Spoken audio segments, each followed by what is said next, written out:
les tours que je vais vous montrer, je les explique ensuite parce que le but, c'est de montrer que ce sont les mathématiques qui permettent de réaliser des choses assez formidables et pas du tout un bonhomme avec des capacités tout à fait spéciales. Voilà. Alors, je vous propose un premier tour qui va utiliser des cartes à jouer et j'aurai besoin, s'il vous plaît, jeunes gens, de 10 personnes. Vous venez? Alors, s'il vous plaît, vous vous mettez en rond là, ici. Voilà. Il m'en faut 10. Il faut vraiment 10 personnes. Voilà. Bonjour. Alors, nous en sommes à combien? 1, 2, 3, 4, 5, 6, 7, 8. Il en faut encore 2. 2 personnes. Une, deux, s'il vous plaît, une 10e personne. Sans ça, on ne peut pas commencer. Voilà.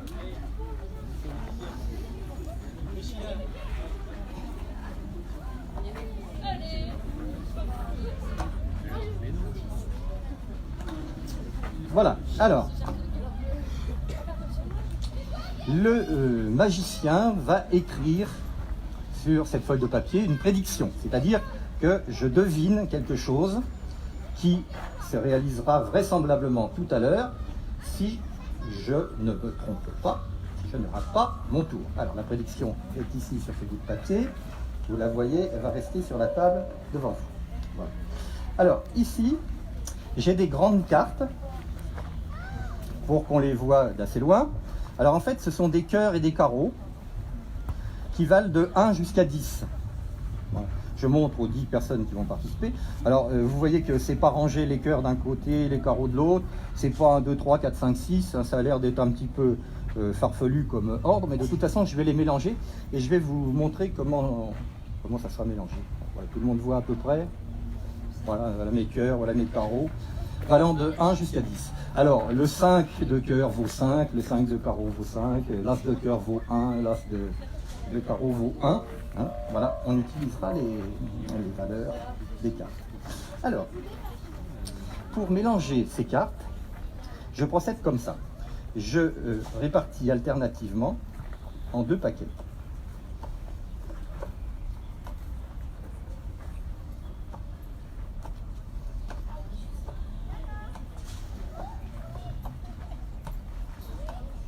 Voilà. Alors, peut-être il y en a qui pensent que je connais par cœur l'ordre des cartes, et donc on va mélanger un certain nombre de fois. Donc par exemple, la première personne qui est à côté de moi, est-ce que vous souhaitez que je mette ce paquet par-dessus ou par-dessous l'autre? En dessous, donc comme ça, et on met celui-ci au-dessus. On est d'accord? Voilà. Donc tu peux retourner à ta place. On va recommencer encore une autre fois, de façon à ce que vous soyez convaincus que ça va être très difficile pour moi d'avoir appris par cœur les 20 cartes et puis de savoir où elles se trouvent après tous ces mélanges. Donc par exemple sa voisine, est-ce que celui-ci je le mets dessus ou dessus? Très bien. Et je vais de nouveau répartir en 2 temps. Voilà, alors on pourrait mélanger encore un grand nombre de fois, ça ne me dérangerait pas beaucoup. Voilà. Alors maintenant, on va commencer le tour. Voilà. Alors il y a 2 paquets. Chacune des 10 personnes qui est là va choisir une carte. Alors, on a le droit de choisir soit la carte qui est sur le dessus de ce paquet, soit la carte qui est sur le dessus de l'autre paquet. Comme les personnes vont prendre une à une des cartes, d'une personne à l'autre, on peut changer de paquet ou on peut rester dans le même paquet, ça n'a pas d'importance. Alors quand une personne prend la carte, je lui demande dans un premier temps de bien vouloir la mettre contre son ventre sans la regarder. Voilà, hein, pour l'instant. Voilà. Donc, la première personne va passer et prendre une des cartes qui est sur le dessus, celle qu'elle veut. Tu la mets contre ton ventre et tu retournes à ta place ensuite. La deuxième continue. Même chose. Voilà, tu retournes à ta place. La troisième personne. Allons-y. La quatrième. La cinquième personne. Voilà, la sixième. Voilà, la septième personne. La huitième. La neuvième. Et la 10e, s'il vous plaît. Voilà. Très bien. Voilà. Donc vous avez vu, parfois ils ont pris dans le même tas, parfois ils ont changé de tas. C'était selon leur volonté. Alors, maintenant, il y a un petit peu de larcène, il faut se décaler un peu par ici. Vous pouvez regarder la carte que vous avez tirée. Vous pouvez montrer cette carte à tout le monde. Et tout le monde, là, je vous demande de calculer le total des 10 nombres que vous voyez. Je vous rappelle que l'As vaut 1, le 2 vaut 2, etc. Et vous calculez le total des 10 nombres que vous voyez.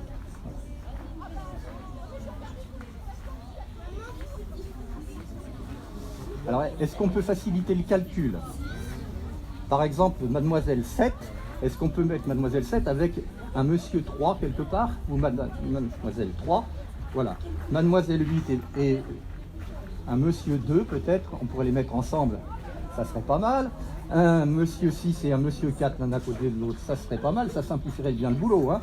Un monsieur 9 et un monsieur 1 et madame 9. Oui.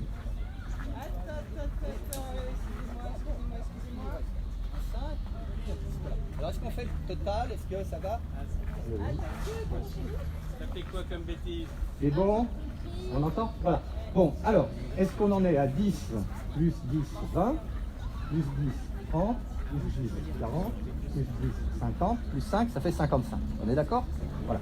Bon, et alors, vous vous rappelez que le magicien écrit quelque chose sur son petit bout de papier. Qu'est-ce qu'il avait écrit? 55, donc... Eh ben, il se trouve que j'avais deviné que le total des 10 cartes qui seraient choisies ferait bien 55. On est d'accord? Voilà. Je ramasse les copies, s'il vous plaît. Voilà. Merci. C'est bon? Voilà. Vous pouvez retourner à votre place pour l'instant. Bien.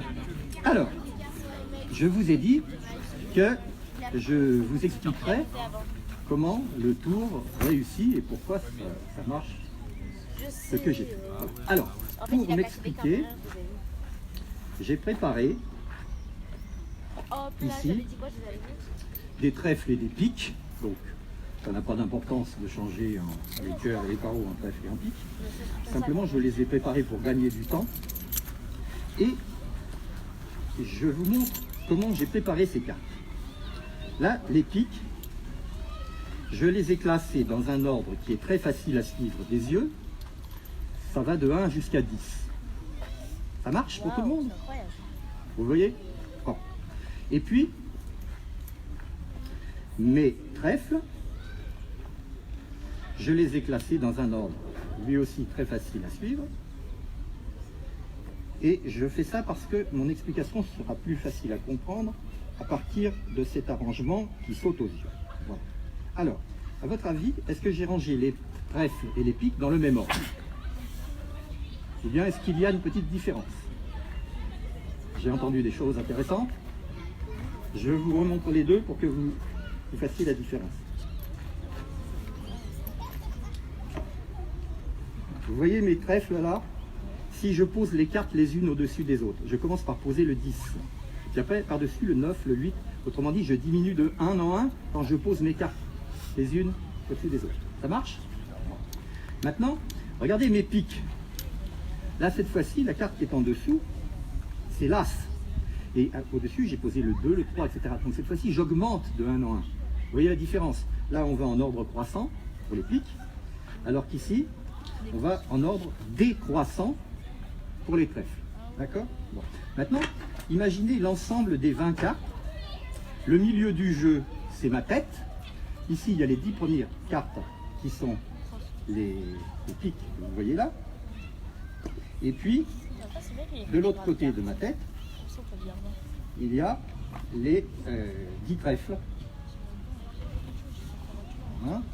Et regardez les positions. Alors, attendez. J'ai pas fait mon truc comme il faut. Pardon.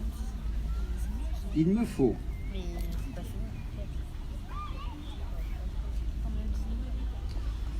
avoir, par rapport au milieu du jeu, symbolisé par mon corps ou par ma tête, il me faut avoir une symétrie. C'est-à-dire qu'à côté de mon corps, si je m'écarte un tout petit peu vers ma gauche, il y a le 10.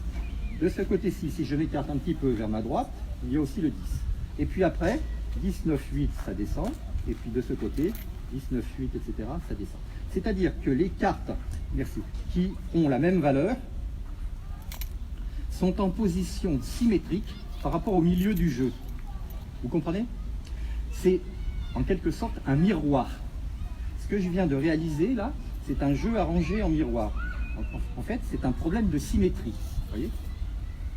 Des positions symétriques donnent des cartes qui ont la même valeur. Si vous rangez un jeu en miroir comme ça, eh bien, vous pouvez faire une expérience qui va donner un résultat tout à fait étonnant. C'est que quand vous mélangez alternativement les cartes en 2 paquets comme cela, il y a bien sûr un mélange des cartes. Vous n'allez plus avoir les 10 piques dans une moitié, les 10 trèfles dans l'autre. Vous n'allez plus avoir une succession de 1 en 1. Vous allez avoir 5 piques, 5 trèfles dans une moitié. Et puis vous allez avoir des successions pas forcément régulières, comme de 1 en 1. Par exemple, ça va plutôt de 2 en 2, ou bien de moins 2 en moins 2. Et puis parfois, eh ben, c'est 1 seulement entre le 10 et le 9. Vous voyez? Mais si vous comparez avec l'autre moitié de jeu qui est là, eh bien, il y a la même idée qui se reproduit. Et maintenant, si vous comparez par rapport au milieu du jeu symbolisé par ma tête, si vous comparez les 2 morceaux, à côté de ma tête, il y a un 2 à gauche de trèfle et un 2 de pique à droite. Et après, c'est un 4 de trèfle vers ma gauche, et après, vers la droite, c'est un 4 de pique. Autrement dit, on a toujours un jeu arrangé en miroir. Ce n'est pas la même image qui se reflète. Tout à l'heure, c'était des images de 1 à 10 ou de 10 à 1. Là, les valeurs ont changé, mais il y a toujours une idée de miroir. Vous voyez? Voilà. Et donc, cette distribution alternative en 2 paquets conserve la qualité du jeu d'être un jeu en miroir. Et alors, dans ce miroir, si je prends une première moitié de 10 cartes, 6, 7, 8, 9, 10, voilà, et l'autre moitié de 10 cartes, si je vous demande quelle est la carte qui a la même valeur que la première de cette moitié, où est la carte qui vaut la même chose que celle qui est en haut dans ce tas? Eh bien, par symétrie, ça sera celle qui est en bas dans l'autre tas. C'est-à-dire la première ici va bien avec la 10e qui est là. D'accord? Maintenant, si je prends la 2e carte dans ce tas à partir du haut, la 2e à partir du haut, quelle est la carte qui aura la même valeur? Eh bien, à cause de mon histoire de miroir, la carte qui aura la même valeur que la 2e à partir du haut ici, ça sera la carte qui aura la position numéro 2 à partir du bas dans l'autre.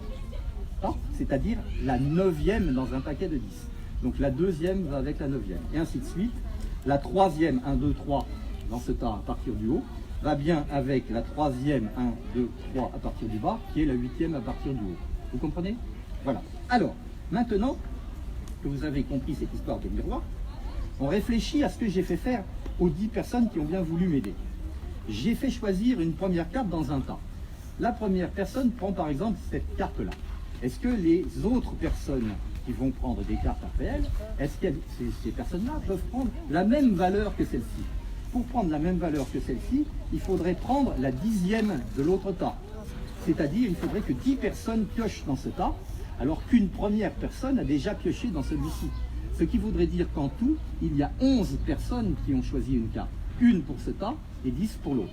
Mais comme le magicien ne fait choisir que 10 personnes, et non pas 11, le magicien interdit que la valeur de la première carte de ce tas soit prise en double dans l'autre tas. Et ainsi de suite. Si quelqu'un prend la 2e carte de cette moitié-là, c'est qu'il y a 2 personnes qui ont pioché dans ce tas. Pour avoir la même valeur que la 2e de ce tas, il faudrait prendre la 2e à partir du bas dans l'autre, c'est-à-dire la 9e, c'est-à-dire il faudrait que 9 personnes prennent dans ce tas. Ce qui veut dire qu'à la fin, j'aurais fait jouer 2 personnes plus 9 autres personnes ensuite, ça fait 11 personnes. Et ça, ce n'est pas possible puisque je m'arrête soigneusement dès que j'ai 10 personnes. Donc vous avez compris ce qui se passe. Avec cette petite tactique-là, j'interdis que les 10 personnes prennent 2 fois la même valeur.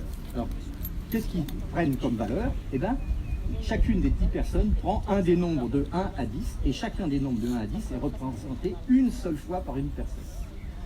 Après, quand on fait le total de ces 10 nombres, même si je ne sais pas dans quel ordre les 10 nombres ont été pris, je ne sais pas si la première personne a pris un 7 ou un 3 ou un 9, je n'en sais rien, hein, mais je sais qu'à la fin, quand il y a 10 personnes qui ont pris 10 cartes, il y a une seule fois le 1, une seule fois le 2, une seule fois le 3, etc. Et le total des 10 cartes, c'est forcément le total des nombres de 1 à 10. Et il se trouve que quand on additionne les nombres de 1 à 10, ça fait 55. Et donc, le magicien, en écrivant 55 sur sa feuille de papier, gagne à tous les coups, même s'il ne sait pas, pour chaque personne individuellement, quelle est la valeur de la carte qu'elle a prise. Ça va? Voilà. Alors, c'était donc un tour basé sur un problème de symétrie. Alors, je vous propose maintenant un découpage. Il s'agit d'une étoile à 5 branches. Voilà. Donc vous pouvez imaginer qu'on est en période de Noël. On a un sapin à garnir. On a par exemple sur une belle feuille de papier doré dessiné une étoile à 5 branches comme cela. Et puis on veut donc découper cette étoile pour l'accrocher dans le sapin de Noël. Si je veux découper cette étoile avec ciseaux, par exemple, je m'attaque à la première pointe de l'étoile, le premier sommet qui est ici, et puis je vais avoir spontanément l'idée de faire mon découpage comme ça. Je vais faire une découpe en ligne droite ici, une deuxième découpe en ligne droite là. Avec 2 découpes, je vais dégager une des pointes. Comme il y a 5 pointes, pour découper l'ensemble de mon étoile, je vais avoir besoin d'un nombre de coups de ciseaux en ligne droite égal à 2 multiplié par 5, c'est-à-dire 10 coups de ciseaux. Bon, alors, le magicien ne se contente pas de cela. 10 coups de ciseaux, c'est beaucoup trop pour lui. Il veut découper son étoile en beaucoup moins de coups de ciseaux. Alors, combien? 9, 8, 7, 6, 5, qui dit mieux? 2, qui dit mieux? Un seul, bien entendu. Un seul coup de ciseaux. Donc, on va découper cette étoile en un seul coup de ciseau. Alors, pour pouvoir le faire, il faut utiliser ce qu'on appelle un axe de symétrie. C'est-à-dire que cette belle étoile à 5 branches, eh bien, elle possède 5 axes de symétrie, c'est-à-dire 5 droits, tels que, si on fait des pliages, on a une moitié de la figure qui vient se superposer à l'autre. Voilà. Donc, par exemple, ici, voilà, tout le monde voit, à peu près, hein, voilà. Vous avez une moitié d'étoile devant et la même moitié d'étoile derrière. Si on regarde bien cette étoile, en fait, il y a un axe par pointe. Il y a 5 axes de symétrie. Si on dessine tous ces axes de symétrie, on obtient des petits triangles là. En fait, il y en a 10. Il y a 2 petits triangles pour chaque pointe. Et ces 10 petits triangles, si on les regarde plus attentivement, ils ont tous la même forme, ils ont tous la même taille et ils vont être tous superposables. Voilà. Alors, je commence à faire un pliage en utilisant un des 5 axes de symétrie. Et donc, j'ai ici une figure avec 1, 2, 3, 4, 5 petits triangles. Et de l'autre côté, il y a les mêmes 5 petits triangles. Ce qui me contrarie, c'est que cette figure, avec ces 5 morceaux identiques, elle n'est plus symétrique. Et pour qu'elle devienne symétrique, ben, je vais ruser. Je vais prendre par exemple le 5e petit triangle qui était ici, je vais le plier pour qu'il vienne sur le 4e.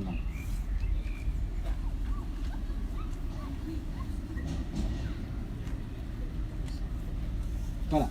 Maintenant, vous ne voyez plus que 1, 2, 3, 4 petits triangles, et derrière, vous avez la même figure avec 4 petits triangles. Mais il y a toujours 10 petits triangles, simplement, il y a des endroits où il y a des pliages successifs, hein, et multiples. Mais il y a toujours 10 petits triangles. Alors, ce qu'il y a de bien maintenant dans la figure telle qu'elle apparaît, c'est qu'elle a de nouveau un axe de symétrie qui est évident. Eh bien, je vais utiliser cet axe, et à ce moment-là, je ne vais plus avoir que 2 petits triangles visibles devant vous, les 2 mêmes derrière, mais en fait, il y en a toujours 10 qui sont superposés, mais avec des pliages successifs. La figure telle qu'elle apparaît là possède encore un axe de symétrie qui nous crève les yeux. On va en profiter et on va encore plier selon cet axe. Ah. Et alors maintenant, qu'est-ce qui se passe? Eh bien, vous ne voyez plus qu'un seul petit triangle et le même derrière, même si je n'ai pas très bien plié. Bon, voilà.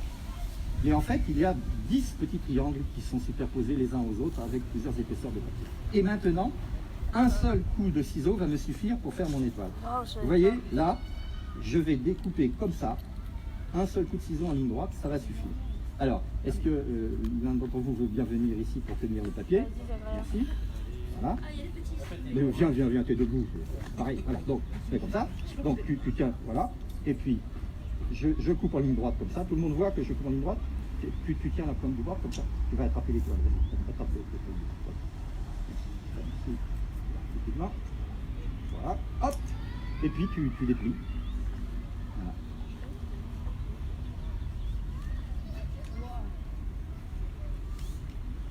Voilà. Donc, un seul coup de ciseau et on obtient l'étoile. Voilà. Et bien entendu, le papier, eh ben, si on déplie le papier, ce qui reste, c'est un papier troué. Et qu'est-ce qu'on peut voir? Évidemment, il y a un trou qui a la forme de l'étoile qui a été prélevée. Tout le monde voit le trou. Voilà. Donc ça, c'est encore un petit tour de magie qui réussit grâce à des propriétés de symétrie, comme le tour précédent qu'on a fait avec les cartes. Ça va? Ah! Je vous laisse réfléchir. Voilà, activité mathématique pour demain, pour ce soir, pour cette nuit, pendant les insomnies. Bon, alors, on va faire un tour un petit peu plus calculatoire. Et je vais demander à des gens qui n'ont pas peur de faire quelques petits calculs. Alors j'ai une calculatrice. Et donc, est-ce que 2 personnes voudraient bien venir parmi vous, d'autres que les 10 qui sont déjà passés? S'il vous plaît, venez m'aider. Allez, hop. Les gens qui n'ont pas peur de faire des calculs. Voilà. Alors évidemment, tout le monde ne verra pas les nombres. On n'a pas de grand tableau, etc. Je te confie le dossier et un crayon. Voilà. Alors, je vais vous expliquer ce qui va se passer. Voilà. Il y a, voilà, à 2, c'est très bien. Voilà. J'ai préparé sur la feuille de papier 14 cases et il va y avoir 14 nombres qui vont être écrits dans ces 14 cases. Les 2 premières cases sont laissées à l'initiative des 2 spectateurs. Donc, vous allez écrire des nombres entiers, plutôt petits parce que ça va grimper très très vite les nombres, donc prenez pas des nombres compliqués. Hein. Donc, première case, vous écrivez le nombre entier que vous voulez. Voilà, bon, très bien.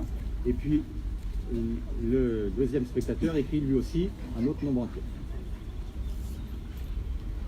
C'est bon? Voilà. Alors maintenant, ils vont travailler tous les deux. Éventuellement, ils vont se rapprocher de la calculatrice quand ça deviendra un peu compliqué. Hein, on n'est pas là pour se faire du mal. Donc, ils vont remplir les cases avec ce qu'on appelle la règle de Fibonacci. On en reparlera tout à l'heure. À partir de la 3e case, le nombre qu'on écrit dans une case est égal au total des 2 nombres d'avant. Donc, par exemple, si on commence par 5 et 11, après c'est un 16. Hein, 5 plus 11, ça fait 16. Donc, j'écris 16, vas-y. Et puis, vous allez continuer comme ça. La case d'après, eh ben, c'est le total des 2 cases d'avant. Donc, il faut faire 11 plus 16 égale 27. Et il continue comme ça. Voilà. Et quant au magicien, eh bien, une fois de plus, il va prendre une feuille de papier sur laquelle il va écrire une prédiction.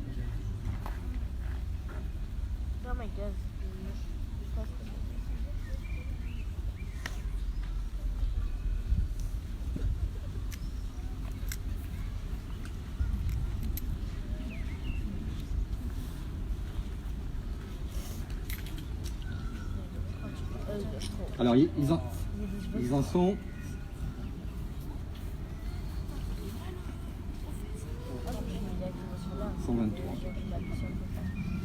Voilà, ils en sont à la 8e case. On ira jusqu'à la 14e, c'est 123 là, hein. Non? C'est 113, ah, c'est un 4, d'accord. Très bien. Très bien. Voilà, ça va. Voilà, 9e case, on en est à 296. Bon, alors, 10e case, allons-y.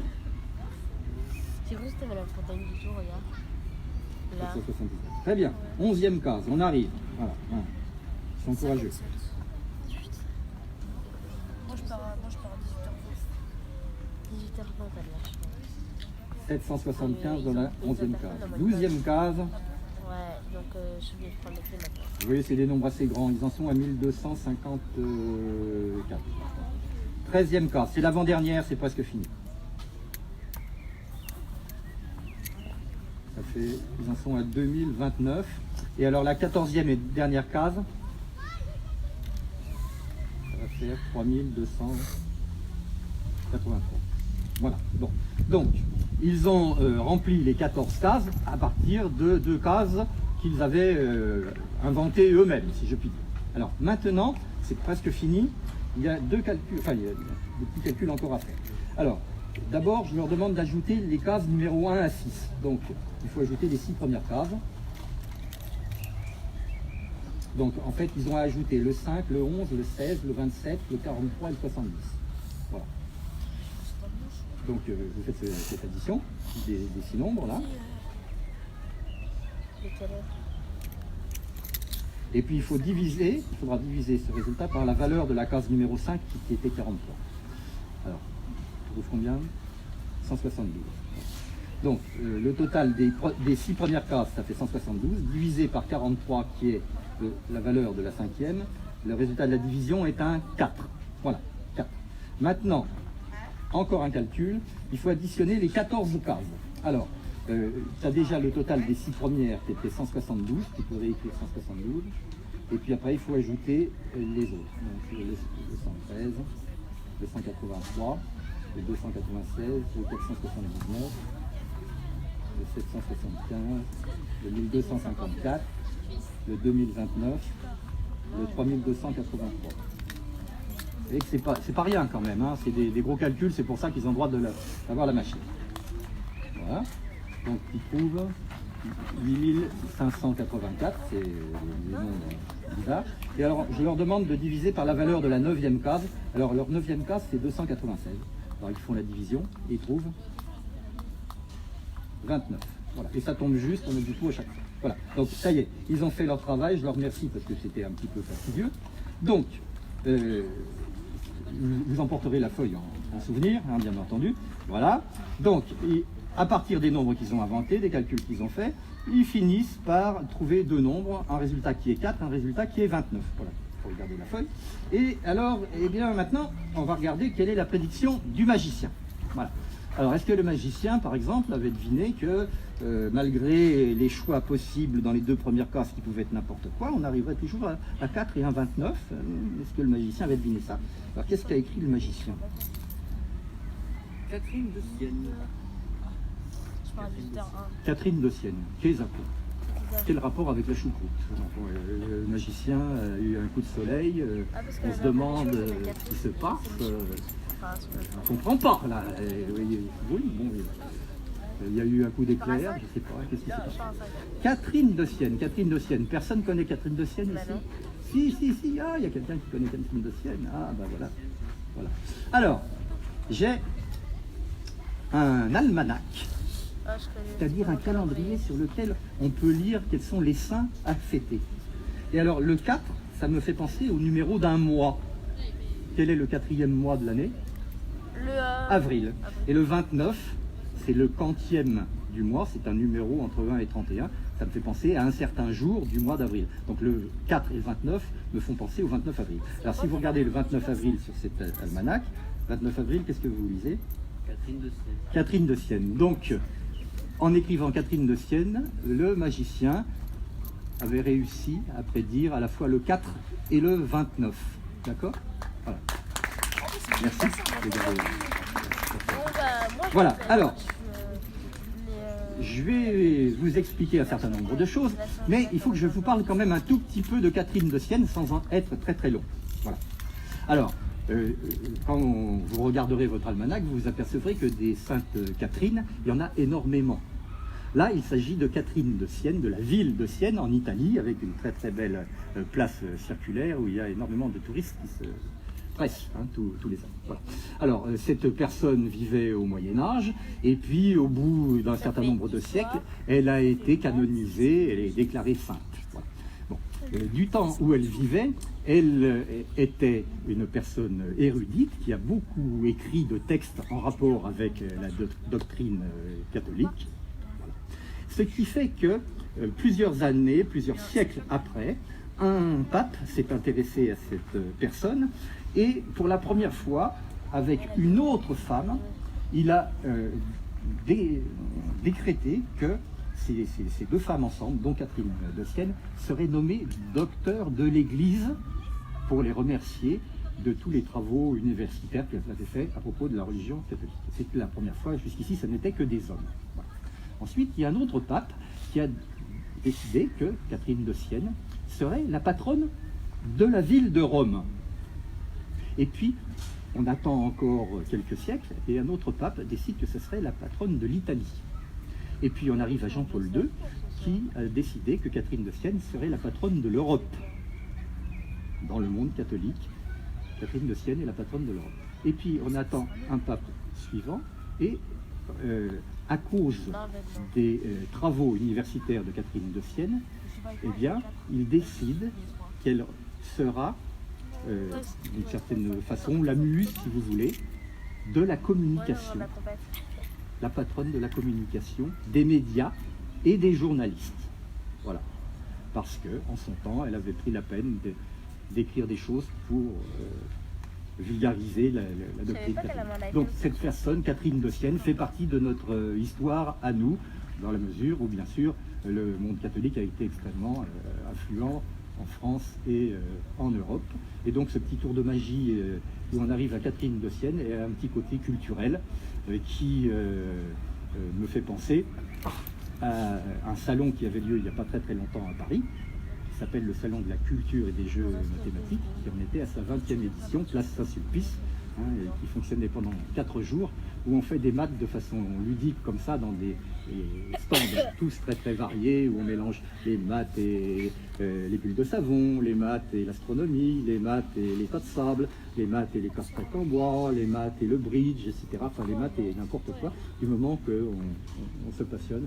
Et si ce salon continue encore l'année prochaine, c'est toujours fin mai, pendant 4 jours, entrée gratuite, 10 heures par jour, voilà. Je vous invite fort à passer à Paris parce que c'est un endroit merveilleux où on rêve énormément avec les mathématiques. Voilà. Alors, on va faire une petite explication très rapide. Bien entendu, comme les deux personnes peuvent choisir n'importe quoi dans les 2 premières cases, on ne peut pas envisager tous les cas qui pourraient se présenter. Chacun mettant n'importe quoi dans la première case, chacun mettant n'importe quoi dans la deuxième, vous imaginez. Pour pouvoir comprendre ce qui se passe, il faut utiliser ce qu'on appelle le calcul avec des lettres, le calcul littéral. Et donc, si vous voulez comprendre pourquoi ce tour réussit, dans la première case, vous écrivez un nombre abstrait A, dans la deuxième case, vous écrivez un nombre abstrait B, et dans la troisième case, évidemment, comme il faut qu'une case soit le total des 2 cases précédentes, il faut écrire A plus B. Et puis dans la case d'après, il faut additionner ce A plus B, puis le B qui était avant. Donc ça fait A plus 2B. Et puis vous continuez comme ça à remplir toutes vos cases avec dedans des A et des B. Et donc on utilise des lettres, on fait des calculs avec des lettres. Et alors on remplit les 14 cases. Et puis quand on a rempli les 14 cases, si on s'amuse à additionner les 6 premières cases et à diviser par la valeur de la 5e case, on trouve toujours 4. Voilà. Et puis si on ajoute les valeurs des 14 premières cases, et si on divise par la valeur de la 9e, on trouve toujours 29.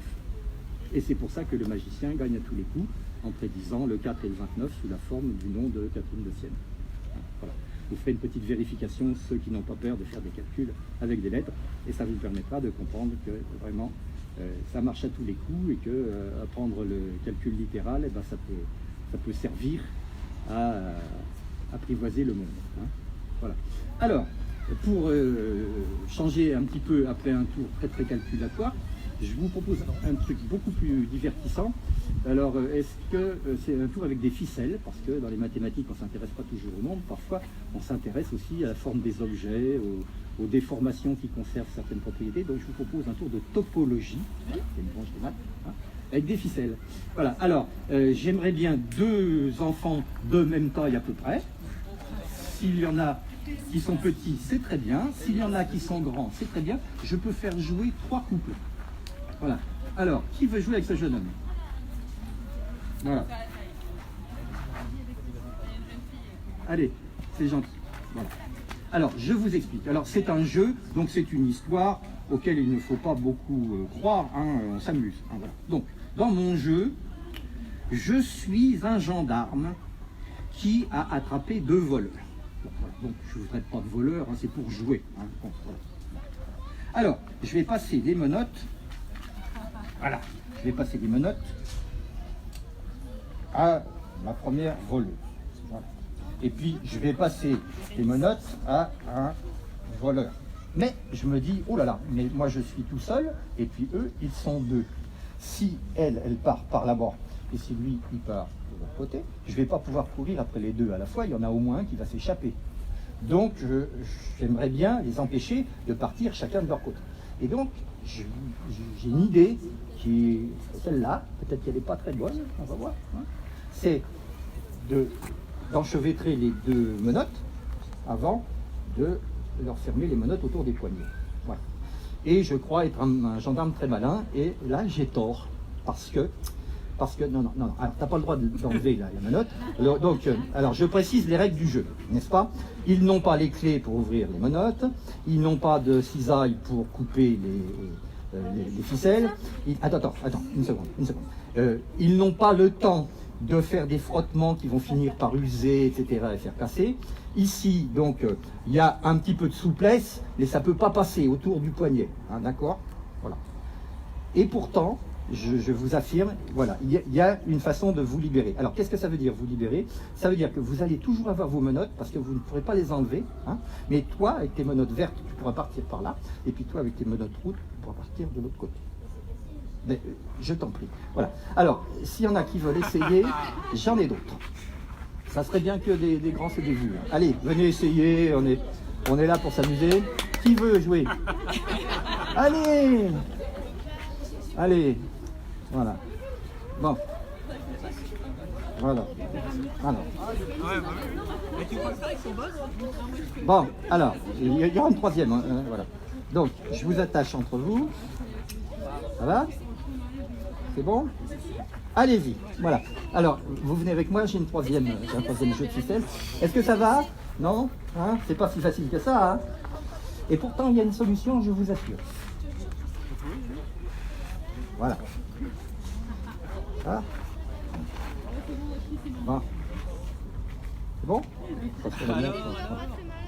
Vous êtes unis pour la vie, là, hein? Hop là. Voilà. Maintenant, je vais me reposer. Faites des essais, Bérénice. C'est bien.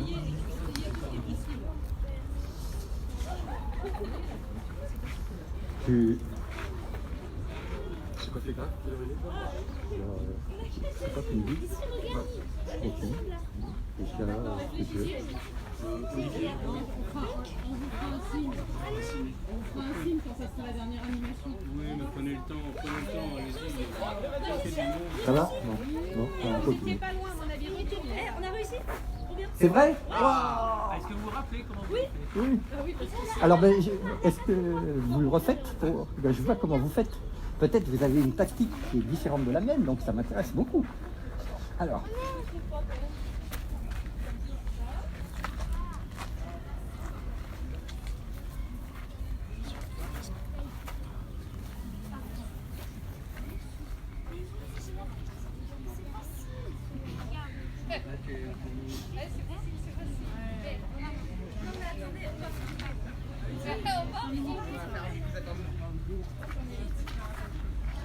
Bon, si c'est trop enchevêtré, vous pouvez l'enlever puis recommencer à partir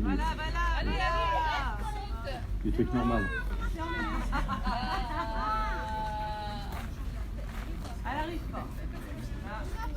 Pas possible. Bon, je vous montre. Il continue à chercher, il ne regarde pas, je vous montre. Hein. Voilà. Alors, je regarde les ficelles et il nous faut trouver une ficelle qui passe par-dessus l'autre. Alors, par exemple, à partir de ta main droite, là, la ficelle rouge, elle passe par-dessus la verte.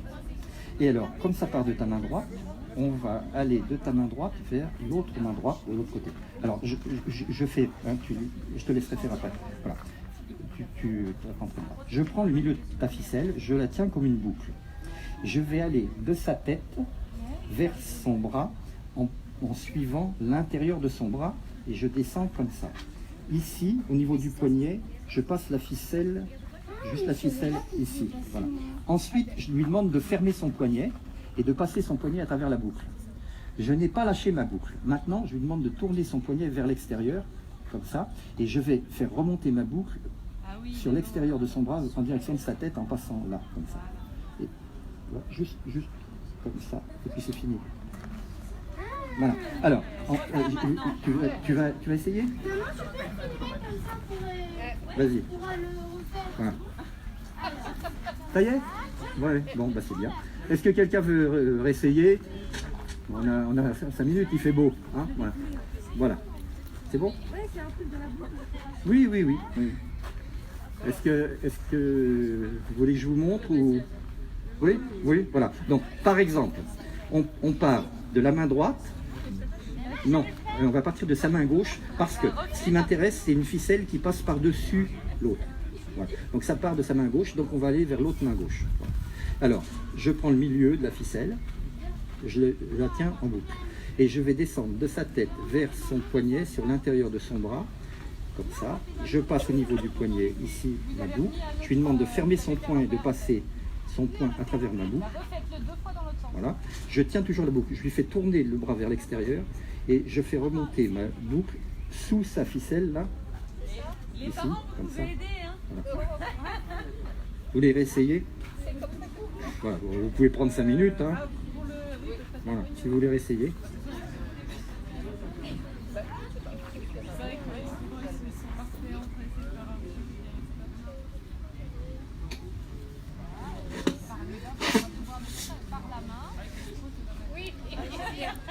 Tu passes dans sa main, hein. Il n'y a pas percuté. Ton rouge, avant de passer en dessous, voilà, tu passes dans la main et en dessous. Ah, vous en avez plus qu'un déjà. On va recommencer. Oui, ben voilà. On va. C'est toi qui vas le faire? Ouais. Tu veux bien? Oui. Mais non, attends, voilà. Et tirez un peu. Alors, c'est lui qui fait. Hein, parce que sa ficelle verte passe par-dessus la rouge. Donc, tu prends ton milieu, là, et puis, ça vient de ta main gauche. Hein, voilà. Donc, tu vas partir vers sa main gauche en descendant de sa tête vers son poignet. Comme ça. Tu lui demandes de passer son poignet dans la boucle, de tourner son bras vers l'extérieur, et tu fais remonter la boucle ici. Vous voulez essayer? Allez. Bon, ça va? On va arrêter ça? Voilà. Bon, alors, on va faire un autre tour. Prenez les ficelles et puis continuez sur l'herbe si vous voulez. Voilà. On va faire un autre tour avec des cartes.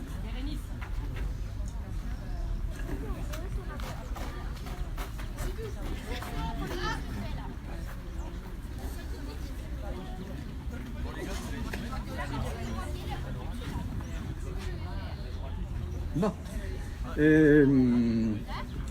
Je voudrais 13 personnes, s'il vous plaît, pour le prochain tour. Oui, 13 personnes. Vous vous mettez contre le kiosque, s'il vous plaît.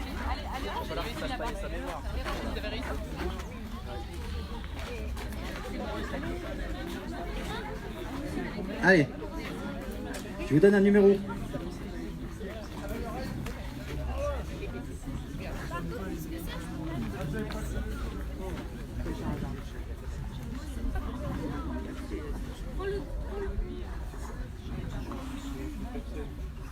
Il manque une personne.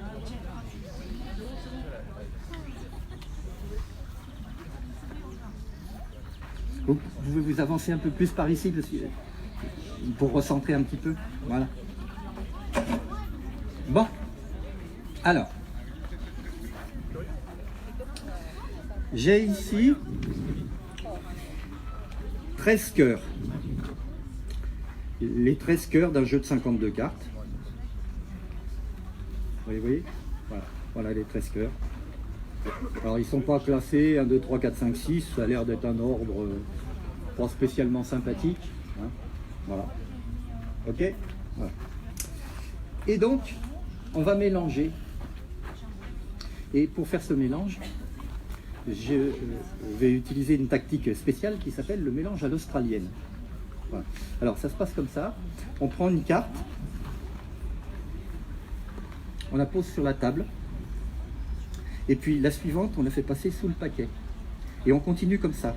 Table, dessous, table, dessous, table, dessous, table, dessous, table, dessous, table, dessous, table, dessous, table, dessous, table, dessous, table, dessous, table, et voilà. Voilà. Donc c'est un petit peu long, mais là-bas on a le temps de vivre. Hein, voilà. Bon, battu à l'australienne. Tout le monde a compris? Alors il faut faire attention hein, quand même, il faut bien démarrer. Quand on démarre, on ne fait pas passer dessous d'abord. On commence par table. Puis après, dessous. Table, dessous, table, dessous, table, dessous, table, dessous, table, dessous, table, dessous, table, dessous, table, dessous, table, dessous, table, dessous, table. Et voilà. Bon. Alors, maintenant, je vais faire choisir une carte à tout le monde, mais on va y aller progressivement. Alors, ça va se passer comme ça. La personne qui a un certain numéro prend la carte ayant ce numéro comme position à partir du haut. Par exemple, la personne numéro 2 va prendre la deuxième carte. La 2, c'est quoi? Pardon. Alors, 1, 2, tu regardes la deuxième, tu te rappelles son nom, s'il te plaît. On la remet à sa place. Ah, voilà. Bon. Et la personne numéro 9, qui a le numéro 9, voilà. Eh bien, tu vas regarder la 9e carte. Tu vois, donc, 1, 2, 3, 4, 5, 6, 7, 8. Tu regardes la 9e, tu te rappelles son nom, et tu la remets à sa place. C'est bon? Voilà. Bon. Alors, si je continuais comme ça, avec les 13 personnes, bien entendu, les 13 personnes prendraient 13 cartes différentes dans ce paquet de 13 cartes. Et donc, on va compliquer un petit peu pour que le magicien ait un petit peu plus de mal à s'en sortir. C'est-à-dire qu'on va remélanger le jeu. En remélangeant le jeu, on peut comme ça faire que des personnes ayant des numéros différents tirent la même carte. Vous voyez, parce que les cartes vont bouger. Hein. Donc, table, dessous, table, dessous, table, dessous, table, dessous, table, dessous, table, dessous, table, dessous, table, dessous, table, dessous, table, dessous, table, dessous, table, et voilà. Bon. Alors maintenant, la personne numéro 5. Alors, on va regarder la 5e. 1, 2, 3, 4, la 5e, s'il vous plaît, vous regardez, vous rappelez son nom, on la remet. La personne numéro 8. La 8e. 1, 2, 3, 4, 5, 6, 7, la 8e, la voilà. Ça rappellerait. La personne numéro, allez, 11. 1, 2, 3, 4, 5, 6, 7, 8, 9, 10, la 11e carte. Vous la regardez, vous vous rappelez. Bon, voilà. Et bien, on va remélanger. Pourquoi? Ben, pour compliquer. Parce qu'avec ce mélange, on peut faire que peut-être 3 personnes différentes, de numéros différents, prennent la même carte. Hein, avec tous ces... Voilà. Donc, on mélange, c'est la dernière fois. Table, dessous, table, dessous, table, dessous, table, dessous, table, dessous, table, dessous, table, dessous, table, dessous, table, dessous, table, dessous, table, dessous, table, et voilà. Bon, tous ceux qui n'ont pas encore joué vont pouvoir jouer. Ça y est, personne numéro 1, il faut regarder la première. Ça va? Tu te rappelles là? Déjà joué, hein, le 2. Hein. Le 3 n'a pas joué. Non. 1, 2, 3. Ça va? Le 4 n'a pas joué. Hein. Vous me dites si je me trompe. 1, 2, 3. Donc la 4e regarde. C'est bon? Vous avez déjà joué le 5. Le 6, non, pas encore. Hein. 1, 2, 3, 4, 5, la 6e. C'est bon? Le 7 n'a pas joué. Donc ça, c'était la 6e. Donc la 7, c'est celle d'après.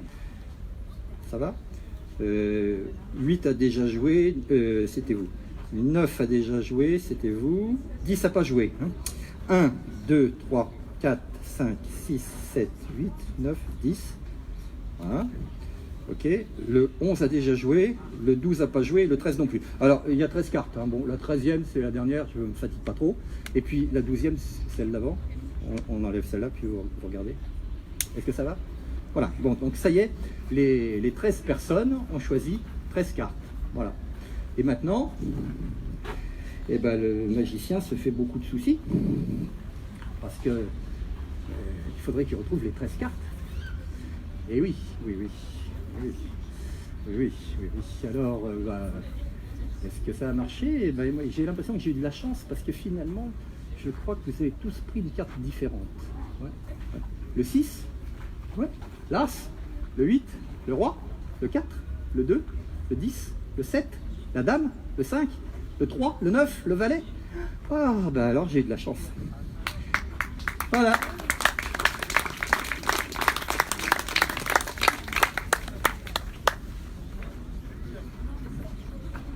Alors, c'était pas 7 d'un coup, c'était 13 d'un coup. Hein. Voilà. Donc, j'aime bien ce tour parce que, bon, les tours de cartes, c'est souvent une seule carte à retrouver. Hein. Et puis, quand il y a beaucoup de public, alors, s'il n'y a qu'une carte à retrouver, ça n'intéresse qu'une personne. Bon, voilà. Donc là, avec 13 personnes, c'est plutôt intéressant quand il y a un petit groupe. Hein. Voilà. Alors, je vais vous expliquer comment je fais. Si vous voulez comprendre pourquoi le tour réussit, ce que vous pouvez faire, c'est fabriquer 13 petits cartons, ou bien vous prenez 13 cartes en imaginant, par exemple, à carreau, les valeurs de 1 à 10, et puis en 11, vous imaginez que c'est le valet, en 12, vous imaginez que c'est la dame, et puis en 13, vous imaginez que c'est le roi. D'accord? Et donc, vous prenez ces cartes numérotées de 1 à 13, comme ça, du haut jusqu'en bas. Ok? Hein? Voilà.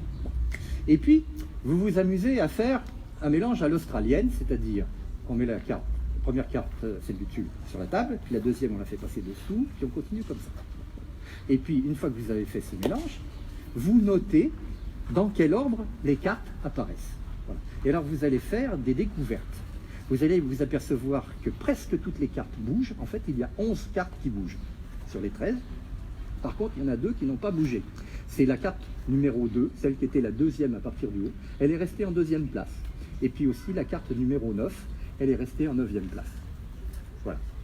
Alors, si vous vous rappelez bien, j'ai fait mon mélange à l'australienne 2 fois de fil, et puis après, j'ai fait choisir la personne numéro 2, et puis j'ai fait choisir la personne numéro 9. Pourquoi j'ai fait ça? Eh bien, parce qu'en fait, avant que vous arriviez tous, là, les spectateurs, j'ai appris par cœur un ordre des 13 cœurs dont j'avais fait le paquet.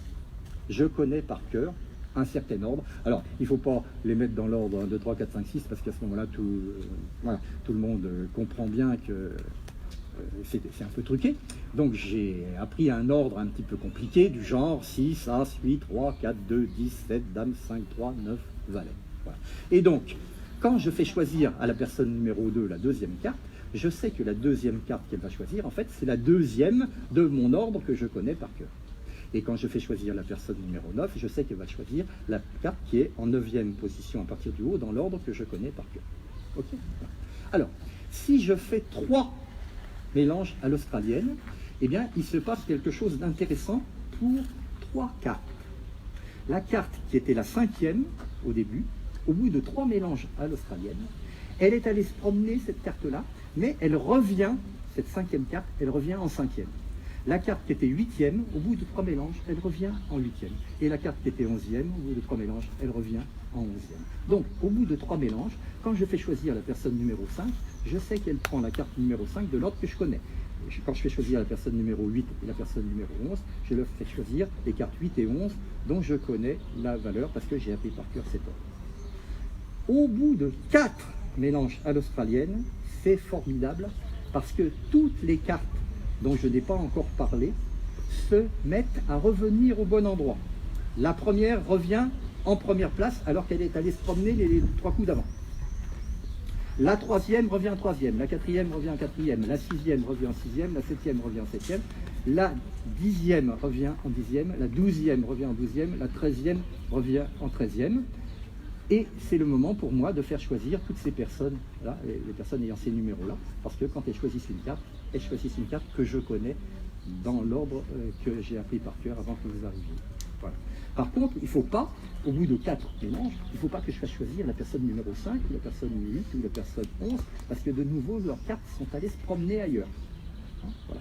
Donc, pour réussir le tour, il faut viser le bon moment pour faire choisir à un moment où on connaît la carte que la personne va prendre. Ça va? Voilà. Donc vous apprendrez des tas de choses intéressantes en maths, en combinatoire, hein, et puis vous ferez des expériences scientifiques comme ça. On fait des manipulations, et puis on s'aperçoit qu'il y a des choses qui ne bougent pas, il y a des invariants. C'est intéressant, on peut en faire quelque chose. Les mathématiciens s'intéressent aux invariants, ça peut leur servir à reconnaître des transformations géométriques, parce qu'ils reconnaissent qu'il y a le genre de point qui ne bouge pas, aligné ou pas, etc. Bon, mais les magiciens aussi sont intéressés par tout ce qui est invariant. Pourquoi? Parce qu'un magicien, quand il fait faire des tas de choses qui paraissent très très compliquées, mais qu'on revient à une situation de départ, eh ben, le magicien, s'il a appris par cœur la situation de départ, il sait ce que le spectateur va choisir. Voilà. Donc, magicien et mathématicien, trouver des invariants, ben, c'est un même combat pour eux, c'est un même truc intéressant. Ça va? Bon? Pas trop fatigué? Non? Bon. Alors, on fait un tour avec des nombres? Un dernier? Un dernier? Okay. Un dernier tour. Bon. Voilà. Alors, j'ai 4 piles numériques, c'est-à-dire, il y a 4 faces latérales avec 4 chiffres, d'accord? Et on a, voilà. On en a 4, elles sont différentes toutes les 4. On peut les mettre dans n'importe quel ordre les unes par rapport aux autres. On peut les tourner n'importe comment. Voilà. Et puis quand on a fini de faire joujou, on les rassemble les unes à côté des autres, et à ce moment-là, on voit 4 nombres de 4 chiffres. Voilà. Donc, par exemple, là devant vous, il y a 6714, 7285, 5998, 5999, et puis je prête une calculatrice, hein, et quelqu'un va vérifier que ça fait 25 996, par exemple. Donc, si quelqu'un veut faire un calcul, là. Donc, 25 996, hein, c'est ce qu'il faut trouver, là. Voilà.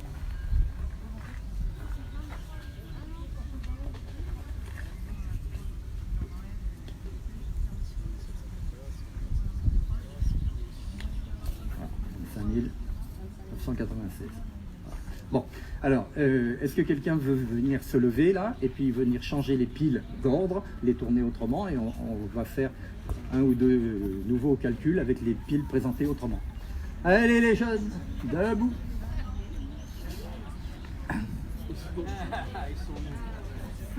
Tu viens? Voilà. Voilà. Non, la nouvelle vague n'est pas à marée basse. Voilà, c'est très bien. Voilà. Alors, tu as le droit de changer les piles de position entre elles, de les tourner comme tu veux. Vas-y, la puce, fais comme tu en as envie. Voilà. Voilà. Très bien. Ça te va comme ça? Tu veux en tourner encore une? C'est bon? Voilà. Donc, tu peux te reculer. Voilà. Alors, ceux qui ont une calculatrice, ceux qui veulent bien faire le calcul, ça serait bien de vérifier que ça fait 27 967.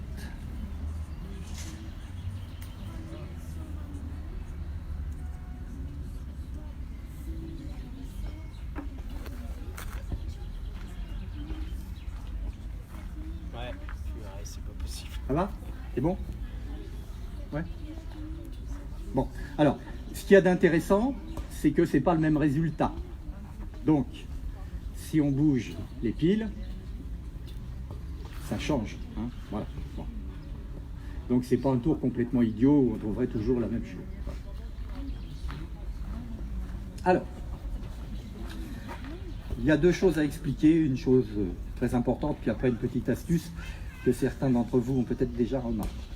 Alors, les 4 piles qui sont là, quand vous faites vos additions, on pourrait dire qu'ici, c'est la colonne des unités pour vous.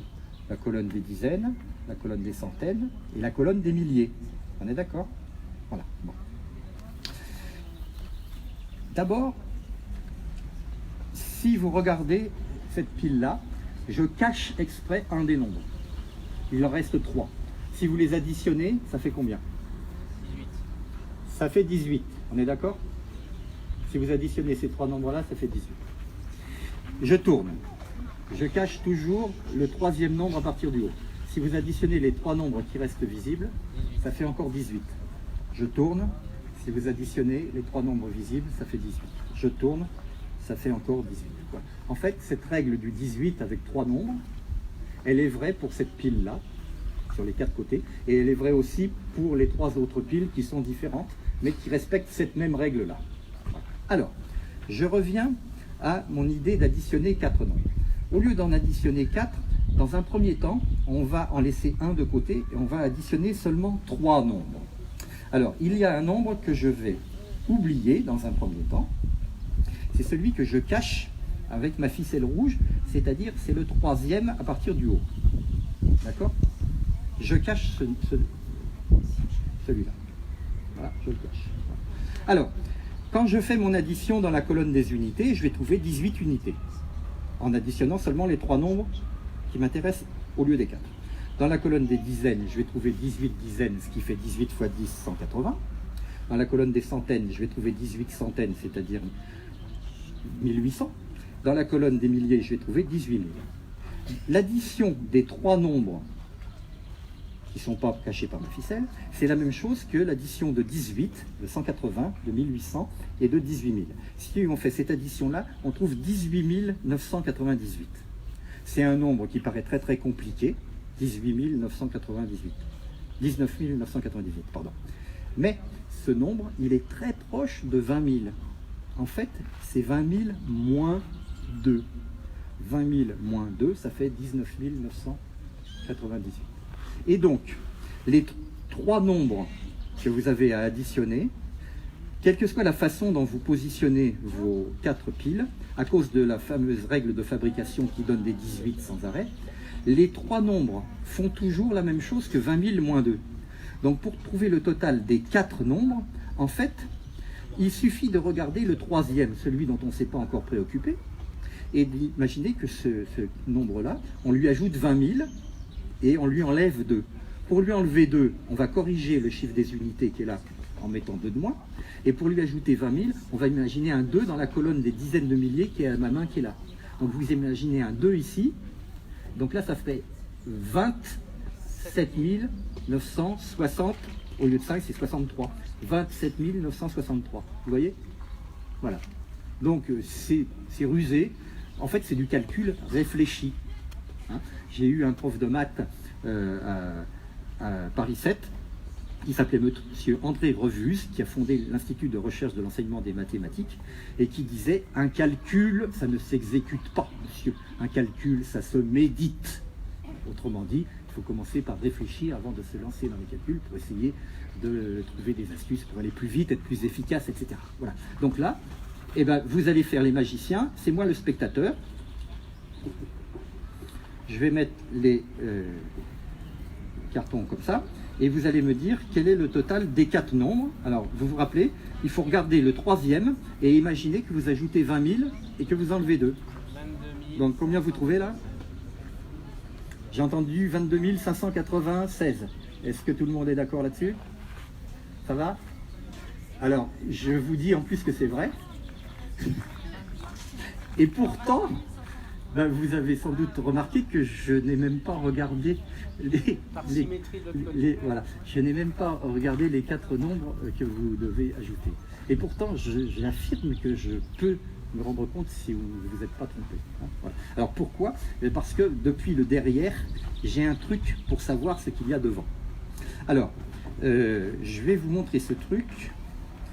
Je vais faire un truc pour que ça soit facile à repérer pour vous. Voilà.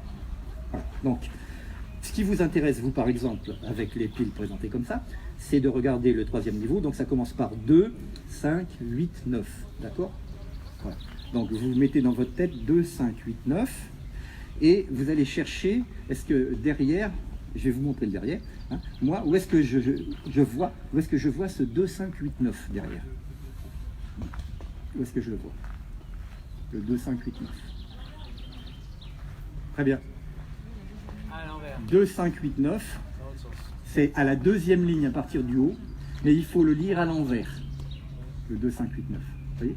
Voilà. Donc, moi, en regardant la deuxième ligne et en lisant à l'envers, je vois la même chose que vous à la troisième ligne en lisant à l'endroit, et donc je peux réussir le tour depuis l'arrière. D'accord? Voilà. Et alors, pourquoi c'est ça? Eh bien, tout simplement parce que j'ai fabriqué les objets de la façon suivante, et je vous engage à faire la même chose vous, non pas avec des gros machins comme ça. J'ai fait ça parce que je devais faire ça devant des classes avec beaucoup de gens, hein. Mais vous pouvez prendre des petits morceaux de bois de cette taille là. Ouais. Vous prenez 4 morceaux de bois sur lesquels vous pouvez écrire des nombres, hein, de cette taille là, genre voilà. Hein. Bon, et puis eh ben, qu'est-ce que vous faites? Eh ben, vous imaginez 4 niveaux d'écriture. Okay, vous commencez par remplir les 3/4 de chaque barre en imaginant 3 nombres dont le total fait 18. Par exemple, 7 et 2, 9, et 9, ça ferait 18. Ou bien 4 et 7, 11, et 7, ça fait 18. Ou bien 3 et 9, 12, et 6, ça fait 18. Voilà. Plus vous trouverez de façon variée, plus ça sera joli. Hein, voilà. Mais vous imaginez des façons de faire 18. Donc, ça y est, vous avez rempli les 3/4 d'une barre, puis d'une autre. Voilà. Bon. Qu'est-ce qu'il vous reste à faire? À écrire quelque chose sous mes doigts, là. Eh bien, moi, qu'est-ce que j'ai fait? Là, il n'y avait rien. J'ai recopié ce qui était derrière au niveau 2, qui lui était déjà écrit. Donc, en recopiant ce qui est écrit au niveau 2, de l'autre côté, au niveau 3, ça me permettait comme ça, en lisant le niveau 2 de ce côté, de savoir ce qu'il y avait au niveau 3 du vôtre. Vous voyez? Voilà. Donc, vous finissez le 4e quart de remplissage de vos nombres en réécrivant un truc que vous avez déjà écrit de l'autre côté au niveau 2. Et ça y est, vous avez le matériel pour faire des tours de magie dans le car, pour aller à l'école et pour épater les copains avec un truc qui ne vous coûtera rien. Hein. Vous prenez un petit morceau de bois, etc. Je vous remercie tous pour votre attention. Merci à toi. Et puis, voilà, ce que je voulais vous dire, c'est qu'on peut s'amuser avec les maths, tous âges mélangés, que c'est pas triste. Voilà. Et quand il y a un petit peu de soleil, quand on est dans un endroit magnifique comme ça, avec plein de gens sympas, eh ben, on passe un bon moment. Merci à tous. Merci. Alors, si vous voulez revoir un petit peu ce spectacle, on a fait un Facebook Live. Donc, c'est-à-dire que vous aurez toute cette petite vidéo sur Facebook de Centre Science. Donc, n'hésitez pas à aller voir Centre Science. Et vous aurez donc la petite vidéo en live et la petite vidéo. Voilà. Bonne soirée à tous.